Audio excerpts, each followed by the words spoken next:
I want to talk about the merger that officially went down on Tuesday. That being WWE, UFC officially becoming TKO. Now, you guys know I am not a MMA fan. I'm not a boxing fan. I'm not a UFC fan. The only boxer that has really got me to a television set was Floyd Money Mayweather, of course, when he took on Conor McGregor in August of 2017. That was maybe the biggest fight in the history of the sport. That got me to a TV set because I wanted to see the greatest fighter of all time potentially live out and remain undefeated his whole career, which he did in Floyd Mayweather. But there's a huge difference between obviously real and mixed martial arts fighting and professional wrestling. The weird thing about it is, some to maybe a lot of WWE fans do like UFC. UFC fans do not like WWE. They don't like the fake stuff where WWE fans are able to merge the storytelling and the fake quote unquote and the scriptedness with the real fighting of UFC. And we've seen many UFC stars transition into WWE, whether it's been Bobby Lashley, whether it's been Brock Lesnar, whether it's been Ronda Rousey, and have major success. And we've seen guys like Daniel Cormier obviously come over to the WWE world as well. But I want to talk about the merger because it's a very interesting time in wrestling. We know obviously AEW is looking for a brand new deal, potentially a streaming service deal with Warner Brothers Media. I don't expect things on the WWE end to change relatively soon. We all know the guy here to my left in my virtual background on YouTube, if you're listening, that creepy mustache guy, Vince McMahon. We've all been covering, his scandals. Is he in creative? Is he out of creative? We've heard rumblings he's back. We've heard rumblings he's out. Nobody has any idea. We've covered it extensively here on the Brandon's World podcast for the last year. But I think in terms of the day-to-day operations of WWE and UFC, I don't expect a lot to change. They are really two independent brands. Vince McMahon, Nick Khan, Triple H will run WWE. Dana White will run UFC. I think the biggest thing that we have to look at here, obviously, we know WWE is going to have more sponsorships. Does that mean more sponsorship matches? Does that mean some more random stuff? Absolutely, but you got to go where the money goes. I think on screen and the biggest effect we may have, because I don't think there's going to be a lot of layoffs on screen. They kind of did that the last couple of years. I think the layoffs will be more towards the board size and things like that. The immediate future of what we have to look at is television rights deals. And we know that Raw, SmackDown, and NXT, their deals are all up next fall in 2024. Raw and NXT are currently on the USA Network. SmackDown is, of course, currently on Fox. It's been reported WWE is looking for around $300 million each for Raw and SmackDown. Supposedly, Fox does not want to pay that right deal. It sounds like Amazon and Disney could be involved in negotiations for Friday Night SmackDown. And we've seen WWE really be the leader in streaming changes. We saw them obviously come up with the WWE Network in 2014, which at the time was very revolutionary.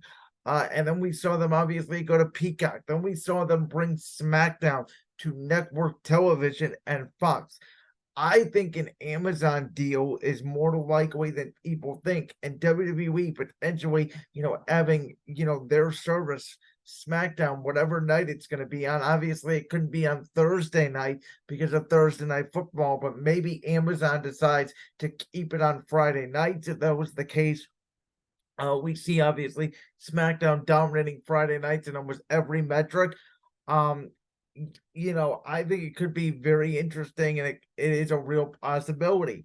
As for Raw, a lot of people don't envision WWE ever moving Raw off of Monday night. I gotta tell you, never say never. And it sounds like the Disney owned company FX is potentially interested in Raw. That'd be very interesting if they decide to move Raw off Monday night. Maybe you put NXT on Monday night because Raw is dealing with a lot of competition these days. Between Monday Night Football and college football, from September to January. Then you have March Madness. that you have to deal with, Special Olympics sometimes that you have to deal with, potential baseball, NBA playoffs, in April, May. So they're really throughout the summer.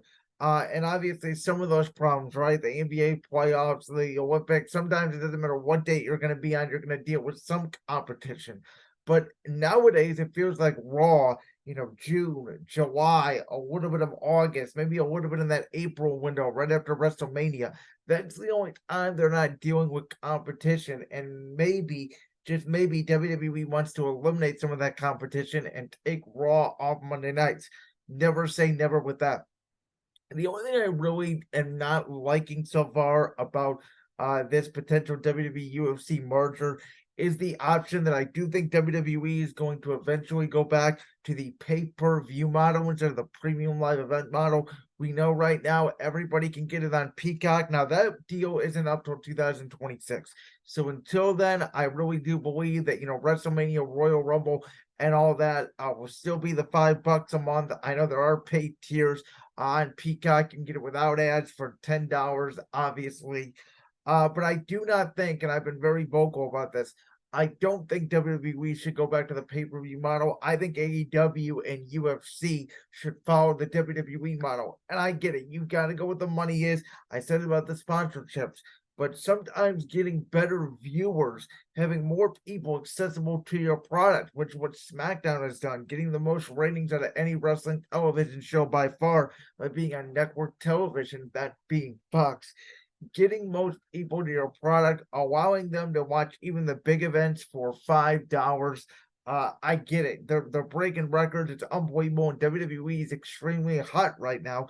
And I would not ruin that momentum by going back to a pay-per-view model. I've seen a lot of talk about a hybrid model, which I guess would be okay, which would feature basically your big five: Money in the Bank, SummerSlam, Royal Rumble, Survivor Series, WrestleMania, under that pay-per-view model, and the rest of the B shows, quote unquote, could be on the premium live event model.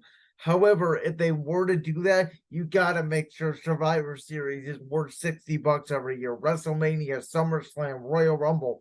We know there are those down years where even those major shows, the card isn't great. This year's SummerSlam was very hyped up, and the card wasn't as great as it could have been, in my opinion. So if they were to do that, you absolutely have to make sure that each of those big five premium live events are going to be worth something, are going to be worth that $60 every single year. I get it from the UFC perspective because they don't have as many events as WWE. I understand what they're thinking. We could bundle UFC and WWE together, sort of one big model. I just think it needs to be under Peacock or ESPN Plus, whatever the subscription model may be, and don't charge extra for that pay-per-view service. Keep it at $9.99, $4.99, whatever that price is, and make it more accessible for everyone. But the future of wrestling is bright. I think it's going to get more eyes on the WWE product, and we'll be interested to see sort of where this merger goes. Like that clip from the Brands World podcast? If so, make sure you go down there and hit that subscribe button. While you're down there hitting the subscribe button, make sure to also hit the notification bell so you never miss another upload. And make sure you check out all the other clips from the Brands World podcast right here on YouTube.